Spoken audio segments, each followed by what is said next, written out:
नमस्कार, मेरा नाम जितेंद्र कुमार चंचल है और आप देखना शुरू कर चुके हैं द हिस्ट्री ज्ञान। हम लेकर हाजिर हैं प्रेरक प्रसंगों से जुड़ा कार्यक्रम जीवन कथा, जिसमें हम सुनाते हैं जीवन संघर्षों से जुड़ी कहानी जो आपकी जिंदगी को बेहतरीन बना सके।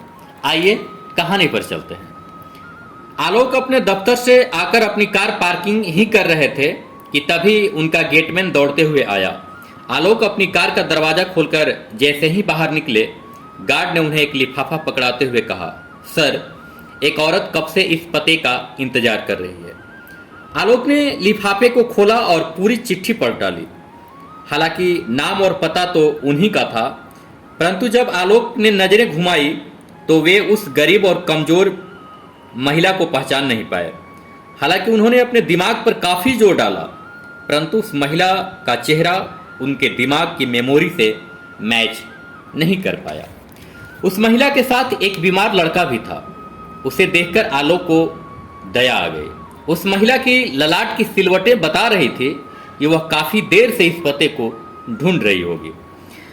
आलोक उसे अपने घर लाए और अतिथि गृह में बैठने को कहा।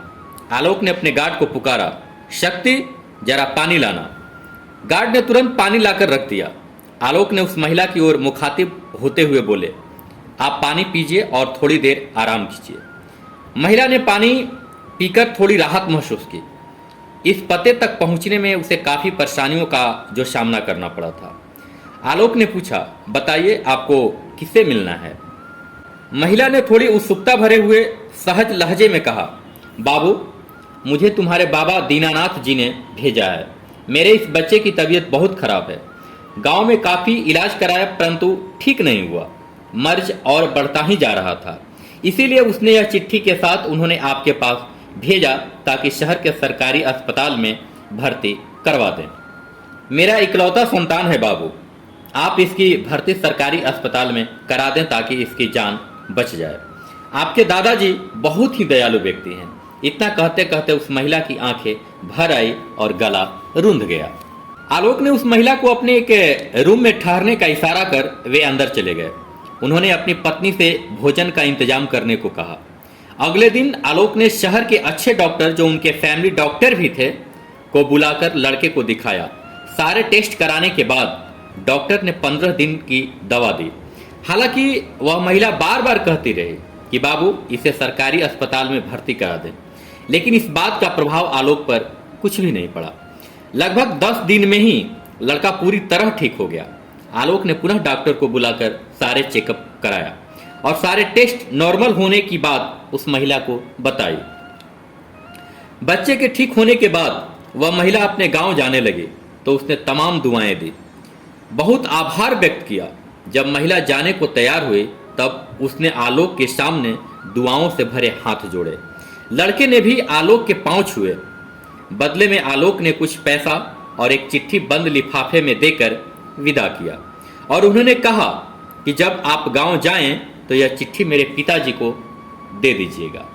गांव पहुंचकर वह महिला उस चिट्ठी को दीनानाथ जी को दी और काफी तारीफ करने लगी। बोली, आपका बेटा तो बहुत दयालु है, वह तो देवता समान है।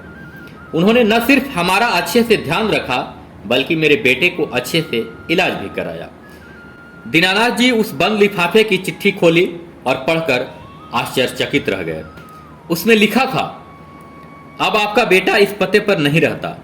2 महीने पहले ही मैं यहाँ रहने आया हूँ, पर आप मुझे भी अपना ही बेटा समझें और आपसे विनम्र आग्रह है कि इनसे कुछ मत कहिएगा। आपके वजह से मुझे इस माता जी से कितनी दुआएं मिली हैं, मैं शब्दों में बयां नहीं कर सकता और इस उपकार के लिए मैं आपका सदा आभारी रहूंगा। आपका आलोक। दीनानाथ जी के दोनों हाथ अनायास ही उस महान आत्मा के लिए जुड़ गए। इस कहानी का मोरल क्या है? आज हम जिस कालखंड में रह रहे हैं उसमें इतनी लिप्साएं व्याप्त हैं कि गलत और सही में भेदभाव करना दूध से पानी को अलग करने जैसा है। कभी कभी हमें दया के नाम पे ठगा जाता है और जब हमें पता चलता है तब जरूरतमंद व्यक्ति को भी गलत समझकर मदद करने से कतराते हैं। फिर भी हमें इस बात पर गर्व होनी चाहिए कि हमने मदद की।